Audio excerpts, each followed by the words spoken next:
Hello, and thank you for joining me. I am Mbaya, and this is Recap, a look at the week's top PC gaming announcements, news, and releases for the week ending the 28th of November 2015. Good news for those who have overindulged during the sales, as there are very few releases this week to tempt the remaining coppers from your wallet. This means a much smaller podcast than usual, but there's still a bit of news to report on, so let's get to it.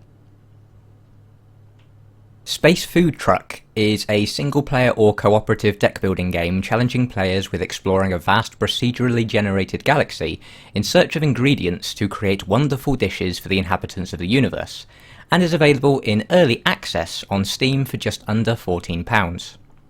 The early access period is scheduled to last around 2 months, meaning a great deal of the game is available to experience, and the development time is going to be used for feedback, optimizations, tweaks, and the finalizing of some assets.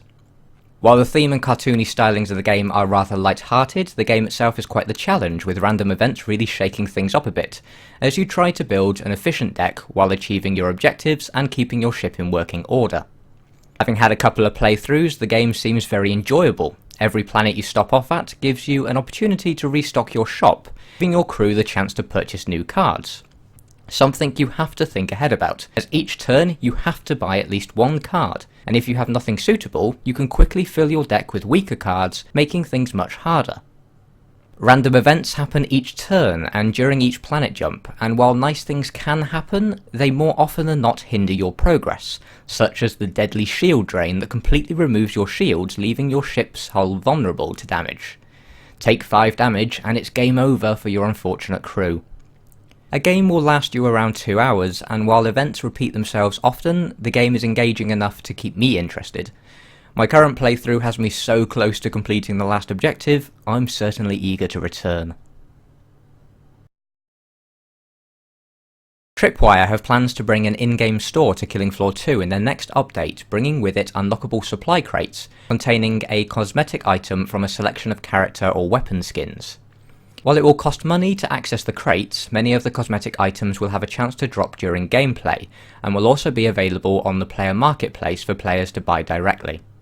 The Killing Floor 2 developers have stated the skins will not alter gameplay in any way, though there may be plans to add side-graded weapons that will not be more powerful than anything available in the base game, but could have slight gameplay differences, though if one person joins a game with the weapon unlocked, all players will have access to it. Happening so close to the events of Payday 2, which saw cosmetic skins with stat boosts, many players are upset about the recent announcement. The biggest complaint seems to be that players are claiming the game hasn't received enough updates since it's entered early access, something Tripwire's president immediately addressed, with claims the game has in fact received more content at a faster pace than the original Killing Floor did, and went on to state that the developers that have worked on the Trading Floor update are not the same developers that make maps, weapons, monsters, or alter gameplay, so this part of the update has had in no way delayed or impacted development of the game. Backlash was expected, especially after the community's reaction to Payday 2's recent additions, but Tripwire's president claims he feels this is the right thing for the game, and they're willing to take a few lumps now so that they can produce free content updates for all players for the years to come. It's worth noting that the original Killing Floor also had a wide selection of player and weapon skins, and also some weapons that had gameplay differences tied to specific purchases, so although the method of acquiring the items is different, it's not a new direction for the series. Many of the creations added will also be directly from the community rather than the developers themselves, with a portion of the money going towards content creators as well. I feel the proposed additions to Killing Floor 2 aren't as bad as Payday 2's clear advantage-giving changes, and despite people feeling the game should have been finished before seeing the implementation of a storefront, I'd say it's better to trial these systems during early access where the community can have their say and feedback can be taken into consideration than face accusations that the team have done a bait and switch and introduced a store post-release. While I'd certainly be unhappy regarding weapons with unique gameplay modifiers regardless of if they affected balance or not, the addition of cosmetic items does give the developers a new source of revenue to continue producing new content for the game. I wonder if we should be considering some sort of Patreon or stretch goal style system so users can choose to contribute to game development post-release, rather than dealing with microtransactions directly. But without such systems in place and widely accepted, developers are limited in their options. Techland have announced their expansion for Dying Light, titled The Following, will be priced at £15.99, pricier than originally planned as a result of how big the expansion has grown. This will also have a knock-on effect of raising the price of the game's Season Pass to £23.99. In a solid move, the price increase will take place on the 8th of December, so until then you can purchase the entire Season Pass for £15.99, which currently includes the Bozak Horde and Ultimate Survival Bundle, and of course, existing owners will not need to pay anything extra to get the expansion when it releases.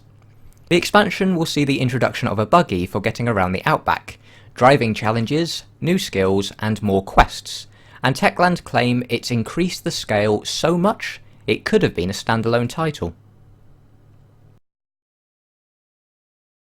While only revealed by a tweet currently, Sony Worldwide Studios have announced they are working on an official remote play application to allow PC users to stream content from their PS4s. It could be early days, and the announcement has likely been made as a result of a third party offering a similar service, and there is currently no word on if it will be akin to the Xbox One streaming functionality, or if we could possibly get mouse and keyboard support.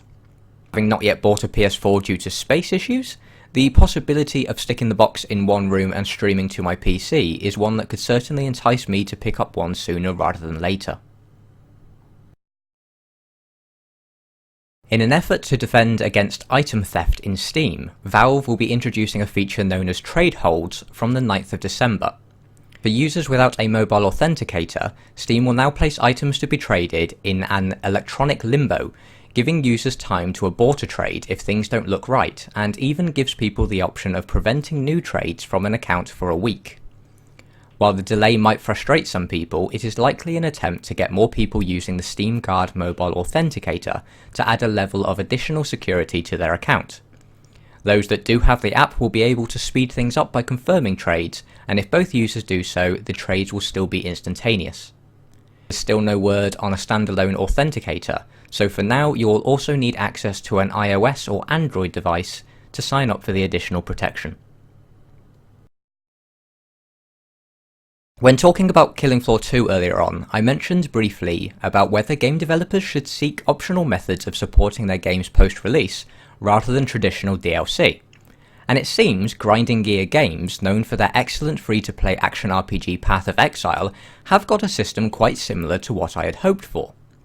They have a series of supporter packs that start at a rather premium $50 all the way to a quite staggering $440, and each pack gives players a collection of pets, numerous in-game special effects, a soundtrack, currency that can be spent on the game's traditional microtransactions, and even some real-world goodies.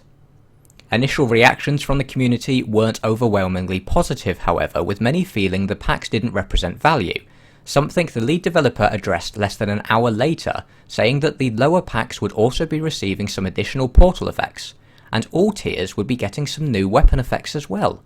A gesture well received by players, some going as far as claiming they'd now get an even higher package than they planned to due to the fact they were listened to. The important thing for me regarding any additional game content is that of value. Take for instance World of Warcraft that has a collection of in-game mounts available for £17 each, around half the price of the game's upcoming expansion. I appreciate that pricing can be difficult.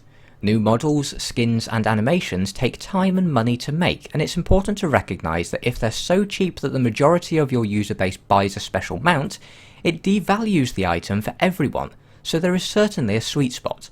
But I can't shake the feeling that if you applied that pricing system to the main game, you'd be looking at paying thousands of dollars for a game.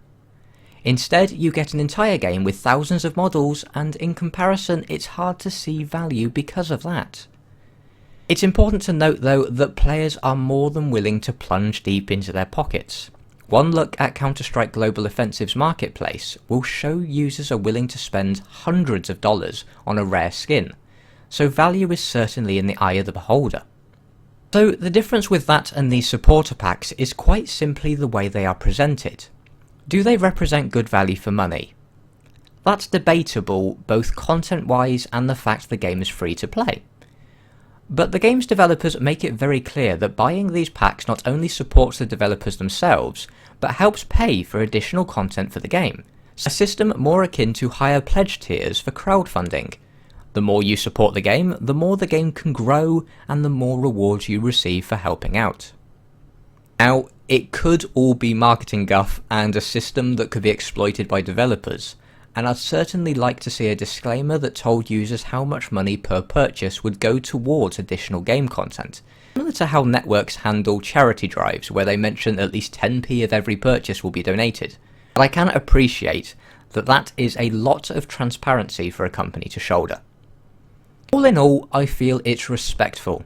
A set of completely optional content is offered as a reward to fans that support the continued development of a game, rather than a feeling of being nickel and dimed by a company that is pushing microtransactions.